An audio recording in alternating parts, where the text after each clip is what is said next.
Welcome to Operation Manifest. This is a weekly podcast geared towards helping you live your most fulfilled and abundant life. If you're seeking ways to evolve, learn, and align with your highest self, then you're in the right place. This is a safe place where tears mixed with laughter, transparency, and freedom are allowed. I'm excited to embark on this journey together. It's now time to manifest.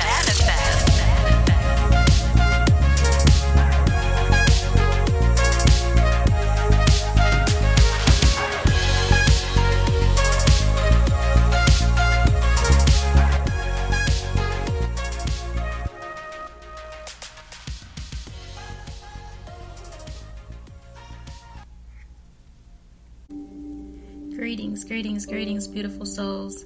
Thank you so much for tuning in to Operation Manifest. This is podcast number 3. I am your host, Kia Yami Ajay, founder of Mana Holistics Health and Wellness, which is the mother of Operation Manifest. And again, I just want to thank you for joining us and sharing in this sacred space. I honor you. I am grateful that you are here, and I welcome you. Akwaba, which means welcome. Today I want to talk about honoring the divine that is within us. So I ask you, are you honoring the divine that is within you? If we're not careful, we can get caught up in living an existence separate or absent from the divine that is actually meant to be one with us. So I ask, how often do you take time to acknowledge that you are in fact one with the divine source, which is your higher self?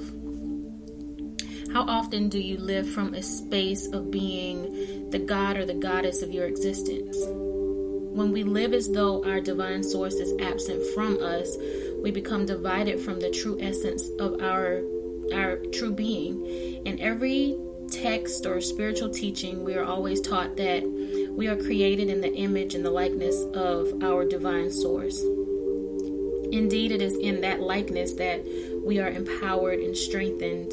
We are powerful just as powerful as the source, because we are to allow that divine source to flow through us and to ultimately fulfill its works. We are simply the conduit or the channeler of that divine energy. So that power lies within you. You just have to be willing to allow yourself to be open to allow that channel, or to allow yourself to be that channel to flow through. Just like when you turn on your radio station, when you turn to your favorite radio station and you're listening to the music on that dial, that channel has to be open in order for you to be able to hear and, enjoy that music or that podcast or that talk radio show. But that channel must be willing to be open to allow the message to flow through to you. The same with you having to be willing to be open as that channeler, as that conduit of that divine energy that wants to flow through you so that it can manifest its works into the universe through you. We are the conduits, the channelers that are here in the physical existence so that the divine may manifest spiritually through us. And when you open yourself by releasing your resistance, the divine, again, your higher self, is allowed to move through you to bring pure excellence into this realm of our existence. I've learned that it is about the divine source that is operating through us, specifically through me, because a lot of times people will look at me as being, the psychic and this healer, and they look at me, the physical being, but I identify with the fact that it is not necessarily me. It is just the physical part of me has, agreed to and accepted the call to be open to allow those works to happen through me. So in that, I feel it is very important, because once we mistake the fact that, once we mistake that there is an absence of source from ourselves and we put ourselves in a position to think that it's about us, that's when I feel everything fails.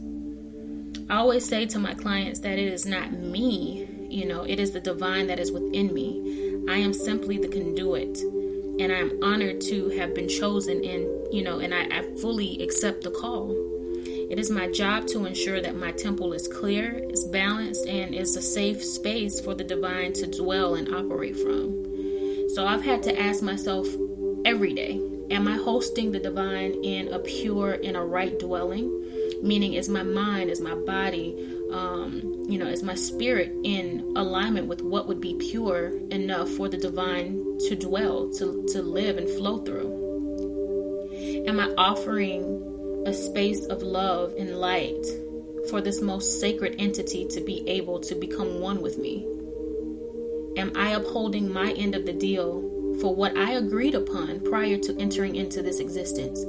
Because I agreed that once I came into this existence that I would fully and wholeheartedly take on the task that would be presented to me.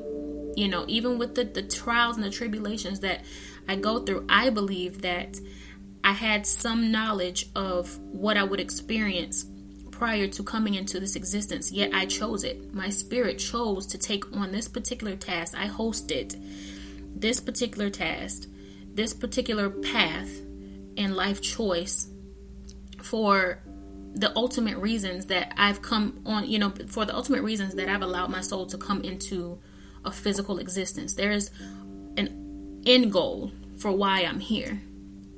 And I know that everything cannot always be great. So I chose, the good, bad, and the ugly to fulfill my ultimate purpose. So I have to remind myself when times are good and when times are not so good. Am I upholding my end of the deal for what I agreed upon prior to entering into this existence? If not, I must immediately shift into the higher space that matches the needed vibrations. This, of course, in my opinion, does not mean that you must only drink water, you must only eat fruits and vegetables, that, you should only wear skirts, ladies. It means that you must go within to find that path that brings you the most peace. You must be committed to find a space of least resistance in your life, the space where love, peace, and light is centered within you. And you must ride that wave all the way to the end. It will not look the same for us all, and that is perfectly okay in my opinion. Some of us are taught in certain teachings that things have to look a certain way. Like, we have to do things a specific way. And if everyone does not do things the same, then it's wrong. And I agree. I disagree with that notion. I do not feel that everything must look the same. I do not feel that everyone must look the same. I feel that we are all here on our own personal and sacred journeys, and you have to listen to what you're being guided by within yourself to make the right decisions for you. And it's not going to look like me. We are not all created equal. You are you. You are the greatness of you, and I am the greatness of me. And that is okay if it does not look the same way as someone else. So many of us are so confused and conflicted because we're trying to make our journey look like other people so that we find acceptance in this thing called life. And it is not supposed to look the same. That's why there is so much resistance, because what's going on for Sally is not meant for Jane. And you have to be okay with your picture being painted differently than someone else's. Even if you go to a sip and paint and everyone is painting the same exact portrait, there are so many different details and intricacies that make that same portrait look so drastically different, because everyone is putting their personal touch on their particular painting. It's not supposed to look exactly the same. That is what, for me, divides us and separates us all, but yet brings us all together, because we can do the same thing, but the way that we personally do it, because of the essence of who we are, is going to be slightly different. And that's beautiful. So accept that beauty, accept that it's going to be different. It's not meant to be the same. Your obligation is to create a sacred space to house the divine, to allow its works to flow through you. You are the manifestation of the divine's most beautiful creation. I'm going to say that one more time. You are the manifestation of the divine's most beautiful creation.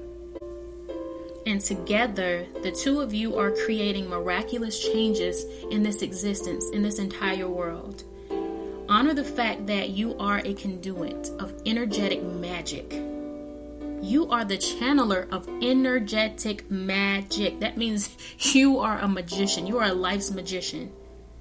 And there's nothing that can fully explain that. It simply has to be. Honor the fact that when you operate from this space, you are reminded of the greatness that you are and that you possess, because you are housing the divine. The ultimate source of energy lives within you. How powerful is that? When you acknowledge this, it reminds you, even in your weakest moments, just how great you are. There's something so sacred about that beautiful energy, knowing that the greatest source, the greatest thing in existence is one with you. It is within you. So what does that say about you?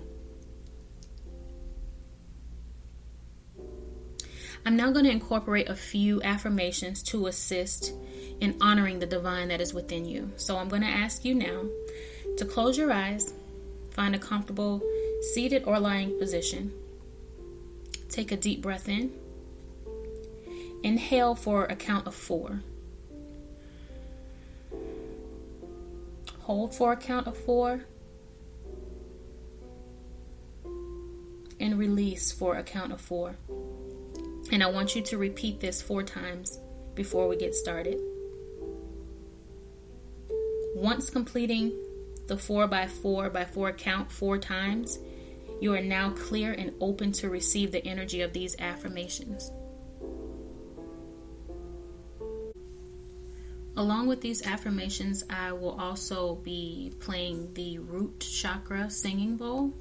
The root chakra is responsible for strengthening and building one's foundation, which I think is very suitable for these affirmations. So, in addition to the affirmations, we will be playing the root chakra singing bowl.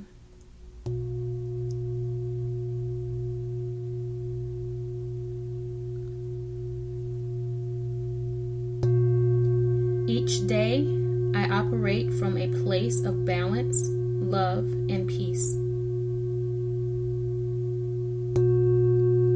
Each day, I operate from a place of balance, love, and peace. I fully honor the divine within me. I fully honor the divine within me. My actions not only affect me, but also my higher consciousness. My actions not only affect me, but also my higher consciousness.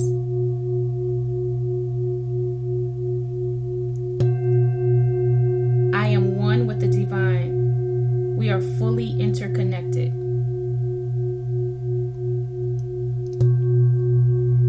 I am one with the divine. We are fully interconnected. Each day, I live my life fully present. Each day, I live my life fully present.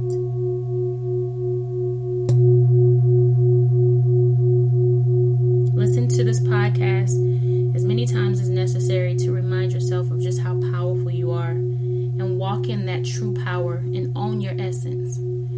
Anyone that's seeking to go further in regards to your healing, definitely check us out at www.manaholistics.com. Namaste.